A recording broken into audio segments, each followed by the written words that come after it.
Welcome back to another episode of I Got Nothing, a podcast for exhausted writers. I am your exhausted writer, Leani Lopez. Welcome. For this week's episode, I'm going to talk a little bit about the editing process. This was actually a topic submitted, I believe, via Tumblr eons ago, but I'm very excited to get to it now. As a writer, I'm sure all of us have seen countless writing memes having to do with editing and the editing process. It can be daunting, it can be frustrating, but so can writing in general, so that's pretty par for the course. Personally, I know I actually really enjoy the editing process. There are a lot of people I see out there who absolutely loathe it, and to a certain point I can see how it could become tiring. But for me, the hardest part has always been the first draft. You know, staring at that blank piece of paper and knowing at some point I need to put words onto it. That tends to be the hardest for me. Mostly because I'm a very visual person, so anytime I'm writing something, I visualize it. So when I'm trying to write it down, it's almost like a translation. You know, trying to translate from visual description to written description. I also think part of it is I get into my own head, as, again, many other writers can attest to.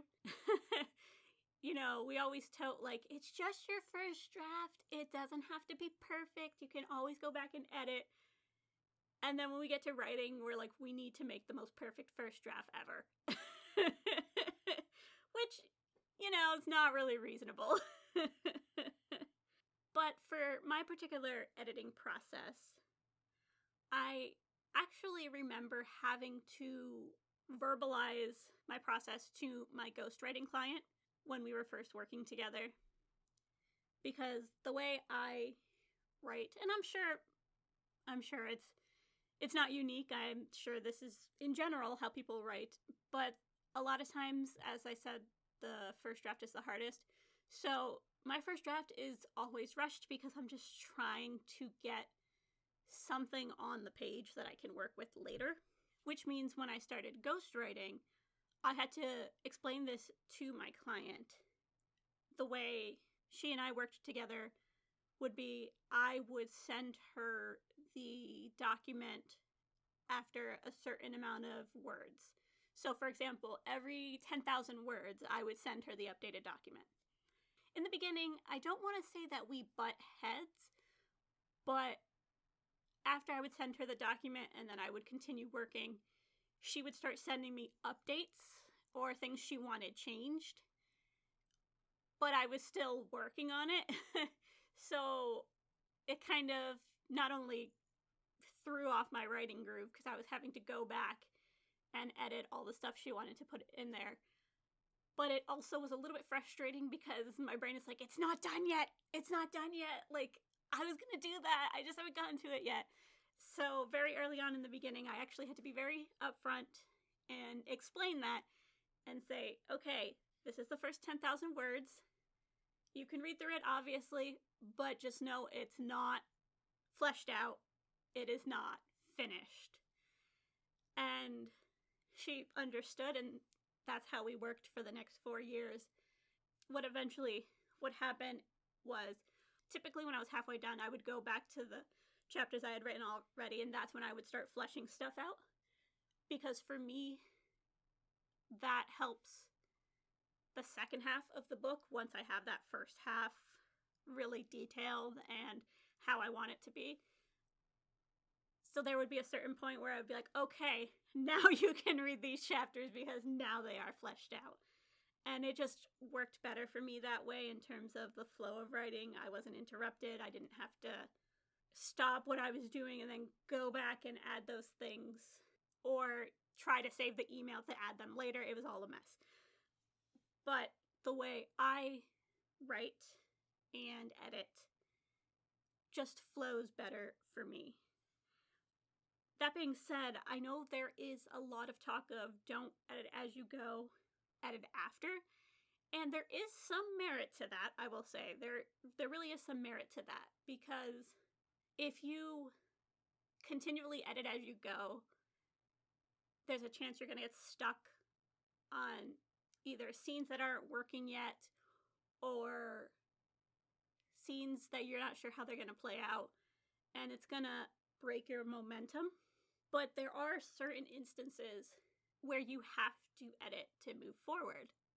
So it's a delicate balancing act of, how much do I edit before I keep going, or when do I stop moving forward and go back and see what I've done. It's really up to preference. And I'm going to stress this a lot, because with all like the tips and tricks that are out there and the ones I've shared, I just really want to drive home that it's really dependent on what works for you. There is no right or wrong way when you are writing. There is your way. So for me, going back and editing a chapter after I've written it is not helpful, because I get stuck on that chapter instead of continuing with the momentum and moving forward. But that might not be the case for you. Either way, I love to give this suggestion to people. I've talked about it on the podcast before. I've brought it up in my author coaching sessions. But putting parentheses or brackets can be so helpful. Going back to keeping the momentum going, sometimes you're in this great groove and the words are flowing and you're like, hell yes, this is awesome. And then inevitably you hit a wall when you get to the scene that either A, you're not in the right mindset for right then and there, B, you have no idea how you want the scene to play out, or C, any other number of reasons why you can't write the scene. My suggestion for that, especially if you already know what's going to come after the scene, is to put brackets, do like a quick one-sentence description of what the scene is going to be, and then move on and keep going. It's going to help so much. I know a lot of people like to write linearly, and when I was first writing, that was not my jam. I would literally just write scenes here or there and then kind of put them together after like a puzzle. I don't typically do that anymore. But for some people, it works that way. However, for those of us who have to write things in order, brackets are just a great way to plug in the information for yourself for the future and then move on. I've had a couple of instances where I stopped writing because I just could not get this scene to work, or just didn't want to write it, or didn't know how I wanted it to go. And then once I discovered brackets, it was amazing, because I would put the bracket of what the scene's supposed to be, and then I would just keep going, and then inevitably I'd have an idea of what I wanted that scene to be. And because I had already written what came after, when I went back and added it, it kept the flow of the story, or I was able to use it as foreshadowing, or it just became a better scene because I was in the right mindset. I do this a lot with romance novels when there is a steamy smut scene, because you have to be in a very specific mindset to write those types of scenes. And those scenes are done best when you write them all in one go, which means on days where I had to just kind of find an hour or two here or there to get my writing done, I would have to skip those scenes until I knew I could sit down and write it all in one go, because it just helps the flow of that scene a lot better. So brackets are your best friends. Don't be afraid to try them. Make notes to yourself that'll make you laugh later. I always think about the time that I was writing one of my many fanfics, and I had to put a love scene in there, or I wanted to, but I wasn't in the right mindset to do it. So in the brackets, my note was, and I quote, "steamy love scene like whoa," which in the moment made sense to me. But when I went back and read it later, I'm like, what the hell does that mean? What was I as opposed to what? So it's a great way to make yourself laugh later on, especially if you have forgotten about the brackets. I've done that many a times. And it just helps the editing process for me because I use humor a lot to get through many things. Another thing I wanted to talk about is the difference between fleshing things out and rewriting scenes. When I say flesh things out, I mean I have the scene written and the pacing or descriptions or whatever it is just isn't quite where it should be yet. So I take that scene and I add to it and I expand it. So for me, that's what fleshing things out means. Now, rewriting, on the other hand, for me is having a scene and then just deleting it and starting from scratch. You have whatever you have on there and you're like, yeah, no, this is nothing. And you just delete it and you start over. So that's the difference between fleshing things out and rewriting. I guess for me, a lot of the times I write until I just run out of steam and find myself having a hard time moving forward, and then that's when I will go back and start editing. Again, it's really up to you, whatever your preference is. There are no wrong answers. That's just what works best for me. And a lot of times that's when I will go back and fill in those brackets.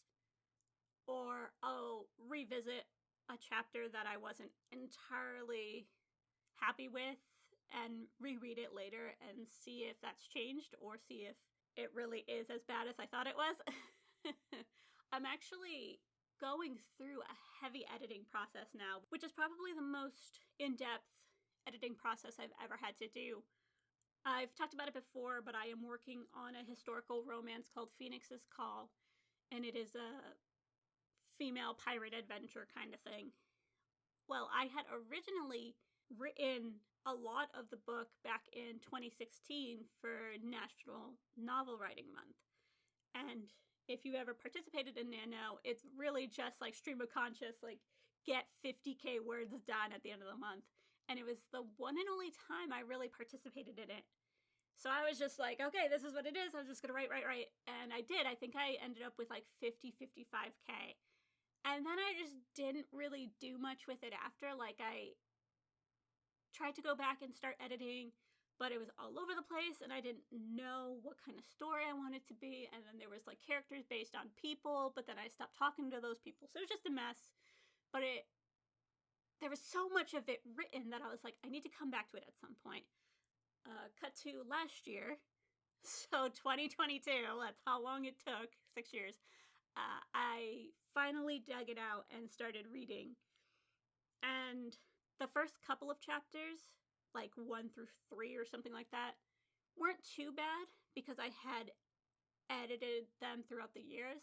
But then the rest was just like a mess and the pacing was all over the place. And so I had to sit down and look at this because I didn't want to abandon it. I loved the story. I kind of played around with it becoming a comic at one point, but then I was like, no, I really, really want to write it as a book. And so I had to sit down and see what made it work and what was working and what didn't. And I realized the scenes that I really, really loved and the ones that had been fleshed out the most and had the most love and care put to them were the scenes between the main character Phoenix and the pirate captain Edmund, who she bribes to take her to Tortuga to try and find her friends. And I loved their relationship so much, and I had written so much romance at that point that I was like, okay, so this is the thread I want to follow for the story. And my original draft didn't have any kind of villain, and I was like, nah, there's got to be a villain. So when I finally had a solid idea of what I wanted the story to be, the editing process became a hell of a lot easier. I am still going through it. I ended up adding many, many chapters in there. I think right now I'm on chapter 14, and I'm just now getting to the bulk of the writing I did for Nano. So I haven't really touched a lot of that. I have full on deleted some stuff deleted a character or at least pared them down and have done a lot of changes. I think right now the word count is like 77K or something like that. And it's not even close to being done. But I'm going through such an in-depth editing process because when I first started, I didn't have a voice. I didn't have a solid idea of what I wanted the story to be. I had a outline actually, like, okay, this happens and this happens and this happens, but the little nuances between the characters and fleshing out the characters as a whole, I just didn't have. So that made the editing process over the last couple of years hard because it's hard to edit when the idea is not refined enough or clear enough. And something that I had to remind myself over and over again, particularly with this project because it's so unique from what I've done, is that I am not beholden to my first draft. And neither are you. I'll say it again. You are not beholden to your first draft. Just because you wrote it down doesn't mean it's set in stone. Doesn't mean, you've chiseled it into a tablet and there's no going back. You can revisit it, you can flesh it out, or you can just, rework, delete it all together. So many people are like, don't delete scenes, save everything. You never know when you're going to need it. And feel free to do that. I tried to do that a couple times, but I would just never end up using the scenes. Or I would use the scenes at a different point in the story. For example, in Phoenix's Call, there were scenes I had that happened in like the original draft in like chapter 6 or chapter 7. And now I'm on chapter 14 and those scenes haven't happened yet because the characters haven't been introduced yet. So I didn't delete them, I just pushed them later into the draft. And I will get to them at some point. Or I was rereading what I had done in a certain chapter, and I realized that when I had been doing my rewrites, I had inadvertently already written that scene in an earlier chapter, which is great. That means I'm nothing if not consistent. But in that case, I was like, okay, they've already talked about this. What can they talk about now? And in that particular one, I think it was a very personal scene. So since they already had that personal scene, I just pushed it a little further to show kind of growth between the two characters. I'll be more specific. So the scene itself was, I believe, Phoenix talking about her upbringing and sort of what happened. And she kind of glosses over it early on. So when I moved to the part in my old draft where I had the scene, I took it out and I had her reveal something more personal about herself to kind of show her trust in Edmund and how their relationship was growing. Editing and fleshing things out like that really just give your character more dimension and will make them feel more rounded. And I touched upon it, but I'll do it again. The editing process is so important because in your original draft, you may or may not have found your voice yet. I mean, you have your own personal voice as a writer, but that changes depending on the genre and your project and what you're working on. So you have to go back and edit to help refine that voice and to tell the story that you want to tell. And in the end, that's all that matters, is that you are telling the story that you want to tell. All right, lovelies. That is all I have to say on the editing process and my thoughts about it and my own personal process. As always, I love receiving topics or suggestions for episodes. I am on all social media. The links will be in the description.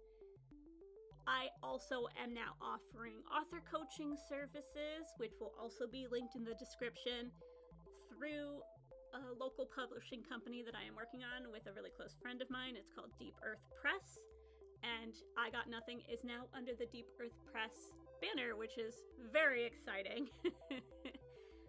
So I hope you enjoyed this episode. Stay tuned for more in the future, and happy writing. Bye.